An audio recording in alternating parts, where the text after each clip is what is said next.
আবু হুরায়রা রাদিয়াল্লাহু তাআলা আনহু বলেন, নবীজি বাসা থেকে বের হয়েছে, বের হয়ে দেখে আবু বকর ওমরও বসা। এই হাদিসটা একটু মন দিয়ে সবাই শুনেন আর নিজেদের জীবনটা একটু চিন্তা করেন। নবীজি তাদের দুইজনকে প্রশ্ন করলেন, আবু বকর এবং ওমর, এই দুই সাহাবী, বিখ্যাত দুই সাহাবীকে প্রশ্ন করলেন, আচ্ছা তোমরা এইখানে এই মুহূর্তে কেন? মা আখরাজাকুমা ফি হাদিহিস সাআহ, এই সময়ে তোমরা এখানে কেন? অসময়ে মানে এই সময় মানে অসময়ে, আরে এই সময়ে তোমরা এখানে কেন? এই হাদিস দ্বারা বোঝা যায় সাধারণত যে সময় মানুষ ঘর থেকে বেশি একটা বের হয় না, ওই সময়ে নবীও বের হইলেন, আবু বকরও বের হইছে, ওমরও বের হইছে। নবী বের না হইলে জিজ্ঞাসা করে দেন। আবু বকর ওমর জবাব দিলেন, আহারে কি জবাব দেয় দেখেন, ক্বালাল জুউ ইয়া রাসূলুল্লাহ, হুজুর খিদা লাগছে, ক্ষুধার কারণে বের হইছে। সম্পদ সব ছেড়েছে মক্কায়, নবীর সাথে চলে আইছে মদিনায়। নবীজি যেই জবাবটা দিলেন, আল্লাহ নবী বললেন, আল্লাযী নাফসি বিয়াদিহি আখরাজানিল্লাযী আখরাজাকুমা।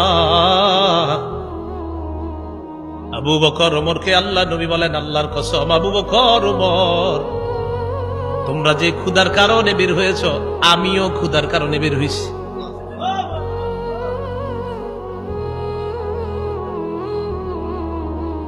আমি যখন এটা পড়ছি, বিশ্বাস করেন, কি দেখেন দুই সাহাবীর আগে বলছে কেন বেরিয়েছ? হুজুর ক্ষুধা। নবীজি বলেন, আমিও তো ক্ষুধায় বেরিয়েছি।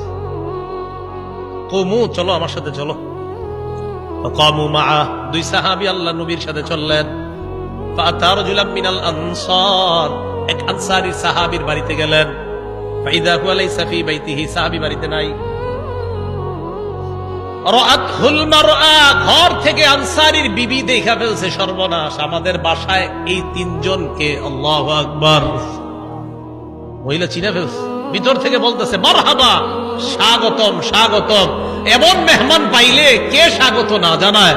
আরে সাহাবী রাসূলুল্লাহ সাল্লাল্লাহু আলাইহি সাল্লাম আর আবু বকর ওমরকে যখন আনসারী সাহাবীর বিবি দেখলেন, ভিতর থেকে বলা শুরু করলেন, স্বাগতম স্বাগতম, আপনারা ভিতরে আসেন, ঘরে বসেন। নবীজি ঘরে গিয়ে বললেন, আইনা ফুলান, স্বামী কোথায়? মহিলা ভিতর থেকে জবাব দিলেন, যাহাবা ইস্তাজিবু লানা মিনাল মা, হুজুর মিষ্টি পানি আনতে গেছে আমাদের জন্য। এবার দেখেন কি হয়, ইতিমধ্যে আনসারী সাহাবী আসছে। আসার পর সাহাবী দেখে বাসায় নবীজি, আবু বকর ওমর। আচ্ছা একটু ভাবেন তো মনে মনে, ওই যুগে যদি আপনি হইতেন আর যদি বাড়িতে গিয়ে দেখতেন হঠাৎ নবীজি আর আবু বকর ওমর আপনার ঘরে,